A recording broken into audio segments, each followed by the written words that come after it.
One thing we do know is music has very clear effects on the body. You know, it opens your body up, activates the vagus nerve. It makes you feel open to the world rather than closed. It synchronizes us. It turns us into a collective. Community is a term that makes anthropologists quite nervous, particularly for the way in which it occludes the kind of operations of power by which collectivities are created and formed. Women were hidden, and it was dangerous for us. In Santiago, it was very dangerous to be called a lesbian. People want to feel a part of something. The nuclear family is not enough. We need bigger, more expansive structures. The relationship between individual and community is always a very complex one. There's often a tension between wanting to protect the freedom of the individual and what's best for the community. It all comes from a concept that my drag mother gave me, which is like, if you're not having fun at the party, go make another party. So essentially what we were doing was breaking the fourth wall with the audience and saying, hey, you are a part of this as well.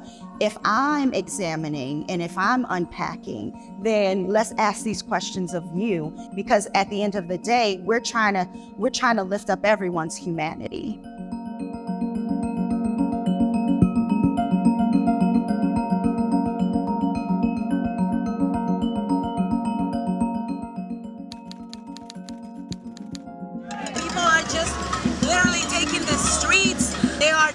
Of 62 years of a dictatorship that has lasted way too long. People are hungry, people are dying.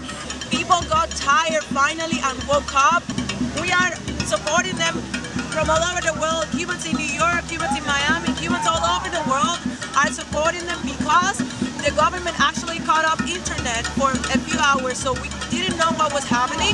So we had to let the world know that Cuba was on the streets. And that's what we're doing here. We cannot go to Cuba right now, but we're here supporting our people and supporting them and saying that this is enough and the time has come and free. Viva Cuba Libre. We are very open in our career about what the real situation in Cuba is. My name is Elizabeth Rodriguez, and I am a violinist and a singer. I'm Magdalena Saviña Carrion, percussionist and composer. We have a band called Ocan. It means heart in our Afro-Cuban dialect. It has always been a mission of mine to tell people around me that don't know much about Cuba, about my country, what really goes on there. It's not always been well received, but at least in my band, I finally was able to have my own voice, so I can tell the truth and the real story behind the Cuban lives.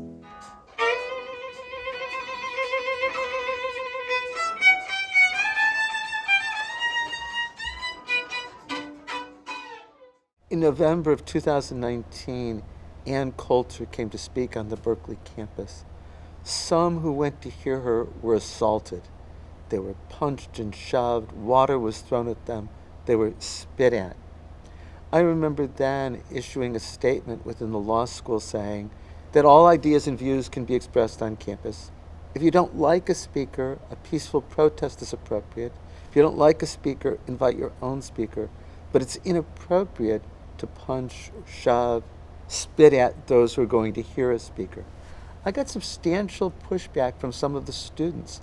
They posted on every bulletin board in the law school, Dean Chemerinsky stands up for Ann Coulter, but not for the students. And yet I think that they missed an important point. If we're going to be a campus, views have to be able to be expressed that we dislike as well as we like. The only way your speech or my speech will be secure tomorrow is to protect the expression of views that we don't like today. We don't need the First Amendment to protect what we want to hear. That would occur anyway. We need the First Amendment to protect the speech we don't want to hear. And there's always going to be a tension between wanting to be open and allowing speech and the reality that speech can be destructive and harmful for students as well. I think one of the things that the university can do is be an incubator for ideas. In my classrooms, we get to take an idea and push it until it falls apart.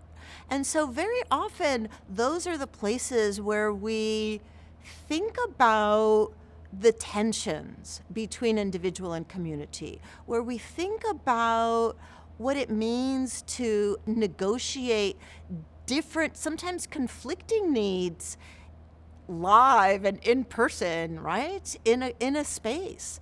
We need to bring the ideas that maybe aren't so great. We need to see them fail. We need to try on ideas and see where they take us.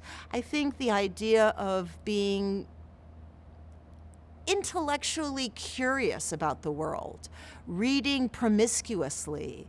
I am an ethnic studies scholar, and I really take in information from all the disciplines. I love literature, art, performance, but I also think about sound and texture and the fabric arts and textiles, right? And I think each one of these things is a different way to see the world, to engage the world. And so I think the university becomes this wonderful place of exploration that's also where we're really exploring our own values, our own sense of what we hold dear, what we're not willing to let go of. Tradition allows you to get at the way in which we depend on each other in creating conditions that uphold, a valued form of life. Think about generosity, charity, modesty, humility, all of these very classic religious virtues.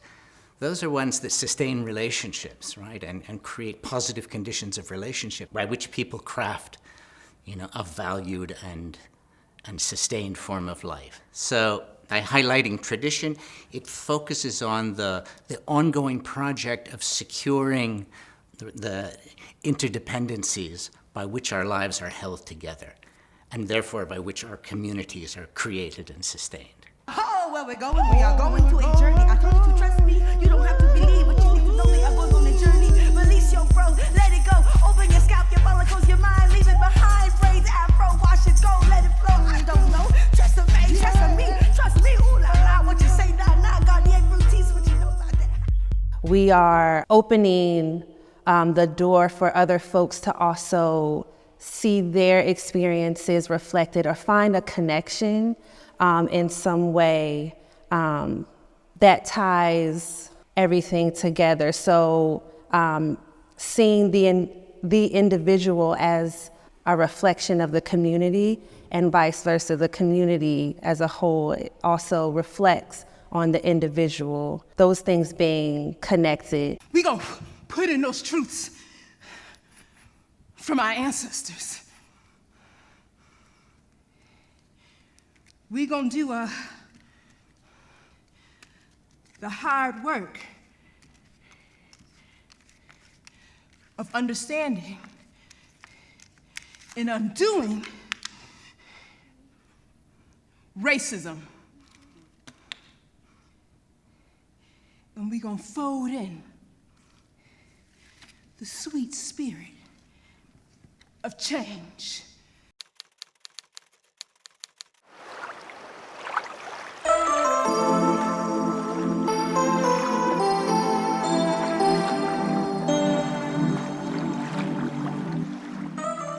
I didn't have permission to even question it, because in Cuba I wouldn't even dare to explore it because it was so taboo and there's so much shame around it. Yes, Cuba is very open about sexuality and talking about sex and everything, heterosexual. But straight, as long as it's straight, you can talk around about anything you want.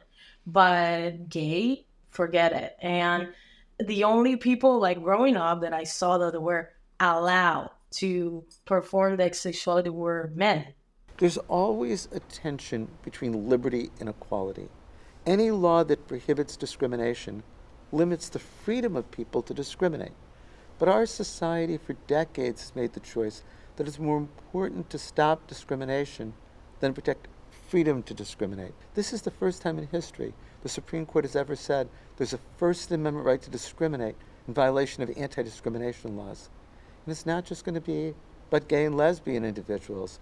If, for example, a web designer said, I don't want to design websites for interracial couples or for Muslims who are getting married, they would have the right to do it. When we think about sex and gender, we think that these are individual things, that sex is something very private that we do within the context of our home. But really, gender and sex are incredibly public things that have far-reaching public implications, whether it's about how bathrooms are organized, how different locker room spaces, how athletics are organized, but also how prisons are organized, how senior centers are organized. And these are all places where sex and gender become regulated. So I think sex is one of these places where we think about who we are as individuals, and then that encounters the world. And the world doesn't always see us the way we see ourselves. Right now, there's so much anxiety and really fear around questions of gender and really attacks on the transgender population, where people want to be seen as who they feel they are, and they're encountering a community that wants to impose something else on them.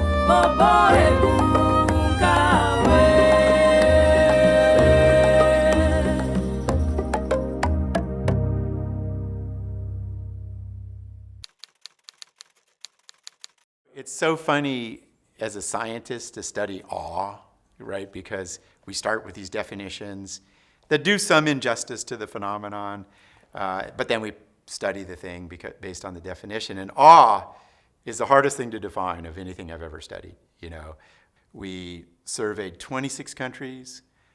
Our approach to awe was just to have them write, like, when's the last time you encountered a vast mystery? We got these stories coming in from around the world.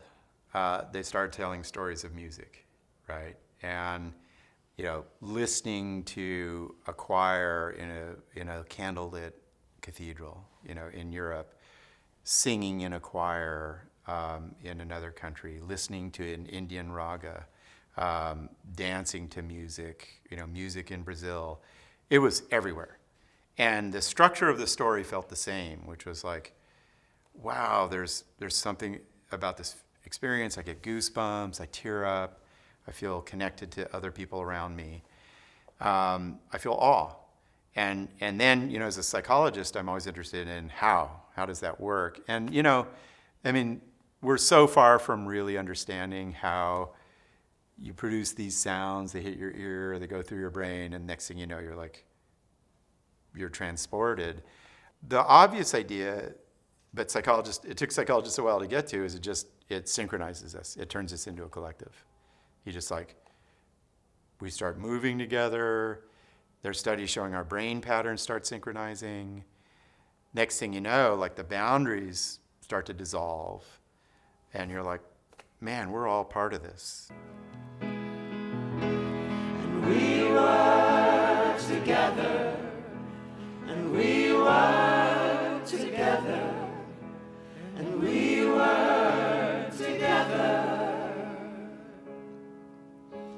and we were together, and we were together, and we were together, together. What we're trying to do with this show is explore some kind of queer spirituality without heterosexuality dictating what that is. Explore some kind of gender spirituality, queer spirituality without any kind of cis or dominant culture leading us. And that's really what it is. It's really just about hanging out together and wondering together. And we just do it all with music. So I think of it a little bit like a reverse conversion therapy, that the whole idea is that we're supposed to just make everyone more queer than they were when they entered. You know, I don't think we have to do too much to convince people that they're queer.